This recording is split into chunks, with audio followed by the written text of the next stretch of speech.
This sound has been playing non-stop for 50 years, 25 times a minute, every hour, every day. No one claims to run it. No one will say what it's for. And one night, Christmas Eve, 1997, the buzzing stopped, and it spoke. They call it the buzzer. Sometime in the late 1970s, the coldest years of the Cold War, shortwave hobbyists scanning the dial started noticing something strange, parked at 4625 kilohertz. A short, harsh buzz, about a second long, then a pause, then again, and again. It never signed off. It never identified itself. It just buzzed. The oldest surviving recording is from 1982, but the trail suggests it had already been running since around 1976. Listeners triangulated the signal to somewhere west of Moscow, military land, and that was all anyone knew. For 20 years, the mystery was just that, a buzz in the dark that never stopped until it did. December 24th, 1997. The buzzing stops, static, and then, for the first time in 2 decades, a human voice, live, in Russian. It read a call sign, twice, then numbers, then a code word, then more numbers, and then the buzzing resumed, as if nothing had happened. Here's the part almost nobody knows. The station said its name that night, UZB-76. The world heard it wrong.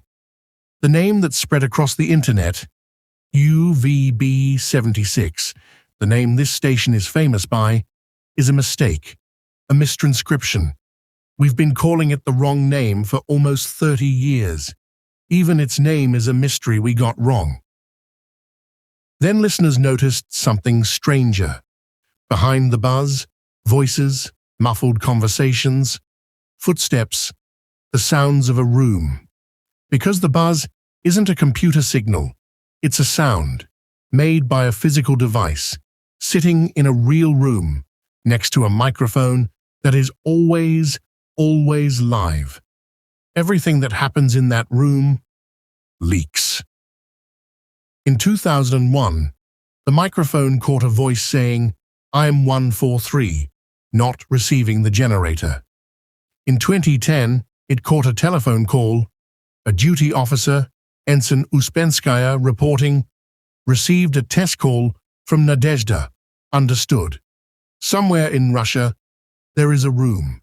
In that room, a machine buzzes at an open microphone, and someone is always there."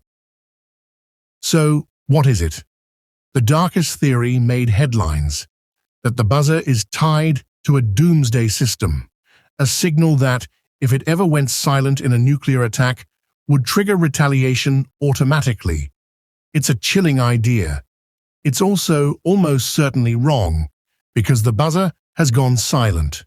Breakdowns, maintenance, interruptions, many times, and nothing happened. Theory 2. It's a numbers station, coded orders for spies. Closer, maybe, but the timing is wrong, and the power is too low.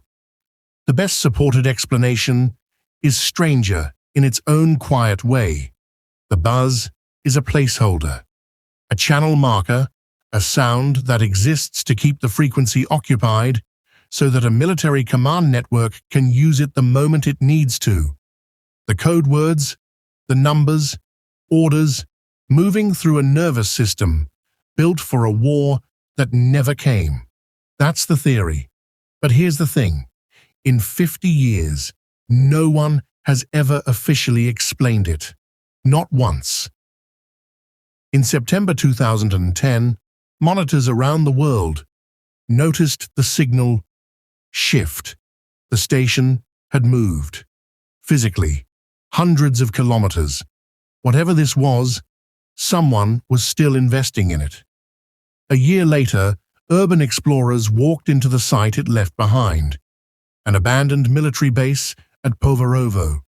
Inside, in the wreckage, they found a radio logbook, handwritten, page after page. Frequency 4625. The ghost was real. It had simply moved house. Since then, the station has changed its call sign again and again, like something that knows it's being watched. Today, the buzzer is a strange landmark on the airwaves. Pirates hijack the frequency to play pop songs and draw memes in its spectrogram. In May 2024, a pirate broke in while the buzzer idled and spoke directly to the station. "Can I tell a joke? 1 buzz for yes, 2 for no." The operator answered, "2 buzzers, no." It's the closest thing to a conversation the buzzer has ever had. And in November 2025, it broadcast more words in a single day than ever before in its history. Days later, a drone strike knocked out power near its transmitter. And for the first time in memory, 4625 kilohertz went truly quiet. Then the buzzing came back. 50 years, one sound.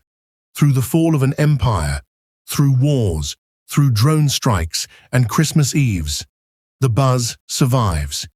The only thing we know for certain is this: the signal was never meant for us. We were never supposed to be listening. The question isn't just what it's for, it's what happens on the day it stops.